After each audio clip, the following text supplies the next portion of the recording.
Let's take a look at problem number 11. So here we're asked to simplify, and we have a division problem, which has a complex number denominator. So we've got 8 divided by 4 plus 2i. Whenever you are multiplying and you have a complex number as your denominator, you got to multiply by the conjugate of that denominator. And we just found out on a previous problem that the conjugate is where we just change the operation that's in between the real part and the imaginary part.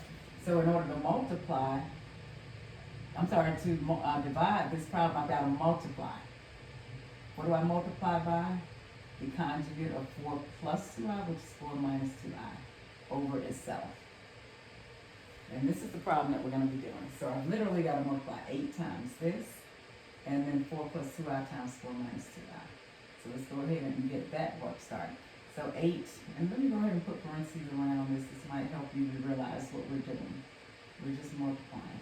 I'll even put 1 around the 8. And let me show you my arrows. Same thing, distributive property.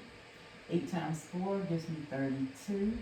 8 times negative 2i is a negative 16i. So that's the numerator. Let's do the denominator. 4 times 4 is 16. 4 times negative 2i is negative 8i. Now 2i times 4 is a positive 8i. And 2i times a negative 2i is negative 4. But that's I squared. Okay, let's see what we can do here. Well, I know that I can combine these middle terms, and it just so happens, so I'm going to bring my numerator down because there's nothing I can do with that right now. 32 minus 16i. But this denominator, I can cancel these two because they're opposites of each other. And I'm going to rewrite this as negative 1. I've got 16 minus 4 times negative 1 because I replaced the I squared with negative 1.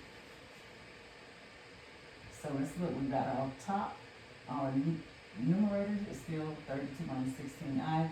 Let's work this out. So I've got 16, negative times a negative, this becomes 16 plus 4. And let's see, I'm going to keep bringing down everything until I get it simplified. 16 plus 4 is 20. And then the last thing that I'm going to do is, let's go ahead and separate this final answer into the real part and the imaginary part, which means since it's 32 minus 16 over 20, I can literally write it as 32 over 20, so I can separate the real part. But that means each of these terms will get the denominator of 20 minus 16i over 20. So see what I did? Just pull them apart. And I did that because it's easier to simplify if it can be simplified that way. And I can simplify, because 32 and 20, they both have a 4 in common. So this will be 8 over 5 minus the 16 and the 20 also have a common factor. And that's 2. Oh, sorry, that's 4 also. So 16 divided by 4 is 4, and of course 20 divided by 4 is 5. And don't forget your I. So here's our real part and our imaginary part. Okay, let's continue to study that. Number 12 and 13. So this section is on solving quadratics, the last part of the test. What is the solution set of the equation 10x squared plus 60 equals 0? So remember when we're solving quadratics, we have several methods that we could use. So what you want to do is sort of analyze or inspect the equation and determine which method would be most appropriate for this problem. I think what I'm going to do here, because it looks like the square root method might be appropriate, but I've got to put it in the correct form. With the square root method, so on this one I'm going to use the square root method. And square root method. But I know that it has a certain format, and that format is x squared is equal to a constant b. Well, I can actually put that into that format. So the first thing I'm going to do is go ahead and separate my x term from my constant. That means I need to move the constant to the other side. In order to do that, of course, I will have 10x equal to negative 60.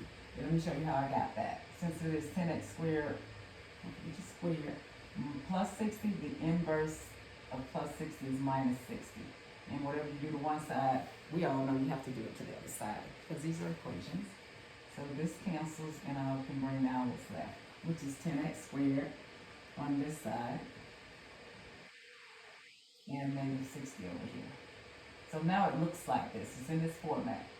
And sure, right now there's a coefficient in front of the x squared term. That's okay. We can deal with that. I can divide. I'm going to divide both sides by 10.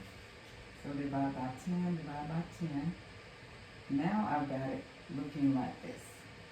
There's the x squared by itself, and negative 60 divided by 10 is negative 6. All right? Now at this point, this is what we're going to do the square root method, for sure. So we're going to draw a radical sign over both of the terms, and then we're going to work them out.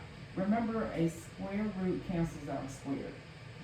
A radical sign and a square are opposites of each other. They're inverses. So the square root of x squared is just x. Now, let's take a look at this one. See, we got that negative? That means we got to pull out the imaginary I, remember? Because that's the only way we can work with negative radicals. So I can pull out the square root I. And I know that I cannot break 6 apart because it doesn't have any perfect square factors. 1 times 6, no perfect squares. 2 times 3, no perfect squares. So we have to keep it as square root of 6, but I still pulled out my I to represent my negative. All right, and don't forget now, we also know that when we do these problems, we have 2 answers. We have a positive and a negative. So I'm going to also put negative I, square root of 6. Now, what's that other shortcut way we could do it? We could write it this way, plus minus I, square root of 6. Okay? So either of these would be acceptable.